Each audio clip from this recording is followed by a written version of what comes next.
মাধবদীকে বাগদা বাইপাস সড়ক ওই দিকে চলে গেছে। সেই জিনিসটা কেন হচ্ছে এই জিনিসটা হয়তো আমরা অনেকেই বুঝতে পারছি না। সেই জন্য আমি দু একটা কথা বলতে চাই। আমরা সবাই জানি ঢাকা থেকে সিলেট যে মহাসড়ক আছে, সেই মহাসড়কের মধ্যে 200 কিলোমিটার মহাসড়কের মধ্যে গুরুত্বপূর্ণ স্থান হইল মাধবদী এবং শেখেরচর। তাইলে সেই মাধবদী এবং বাবুঘাটকে বাদ দিয়ে এই 200 কিলোমিটার রাস্তা বাইপাস করে নেওয়ার অর্থ কি? আপনারা জানেন এই বাবুঘাটের কাপড় দিয়ে বাংলাদেশের 70% দেশীয় বস্ত্রের দোকান আমরা দিয়ে থাকি।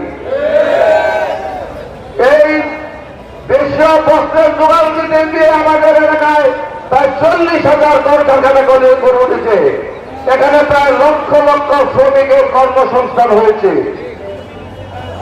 আমার মনে হয় বিগত সরকার একটা পরিকল্পনা করেছিল, তিলে তিলে পরিকল্পিত ভাবে এই দেশটাকে ধ্বংস করে অন্য একটা রাষ্ট্রের হাতে তুলে দেওয়ার একটা পরিকল্পনা ছিল। আমার মনে হয় সেই পরিকল্পনারই একটা অংশ এই বাইপাস সড়ক। এই বাইপাস সড়ক হচ্ছে বিগত স্বৈরাচারী সরকার এবং তাদের কিছু দোষকদের পরিকল্পনায় আমাদের দেশকে ধ্বংস করার জন্য। আমরা মাধবদীবাসী 18 কোটি মানুষের বস্ত্র সংস্থান দেয় 70%, সমস্ত বাংলাদেশের মানুষ দেয় 30%। তাহলে কেন আমাদেরকে বাদ দিয়ে বাইপাস করা হলো?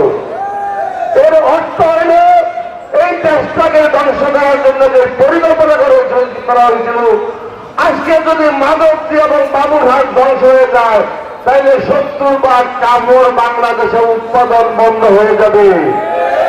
আর সরকার চেয়েছিল এই দেশকে উৎপাদন না করে তাদের বন্ধু রাষ্ট্র থেকে আমদানি করে এই দেশে বস্ত্র আমদানি করে আমাদের 18 কোটি মানুষের বস্ত্র সঞ্চার করত। হাজার হাজার ডলার আমাদের দেশকে পাচার করতে বস্ত্র আমদানির নামে। সেই পরিকল্পনা করে আজকে বাইপাস সরকারের পরিকল্পনা করা হয়েছিল। কিন্তু আজকে কোন দরকার নাই, যতক্ষণ আমরা এখানে মিটিং চালাবো এখানে আপনারা সবাই এখানে উপস্থিত থাকবেন। এই আশাবাদ ব্যক্ত করে আপনাদেরকে ধন্যবাদ জানিয়ে সবাই ধৈর্য ধরে মিটিং শুনবেন। সেই জন্য আর আপনারা কষ্ট করে এসেছেন, আপনাকে ধন্যবাদ জানিয়ে সবাইকে ধন্যবাদ জানিয়ে আমাদের ইতিমধ্যে ডিপি সার্ভিসে মাধবদী সড়ক পরিচালক সুজন আমাদের উপস্থিত হয়েছেন। আমরা গণতন্ত্র সবাইকে স্বাগত জানাই এবং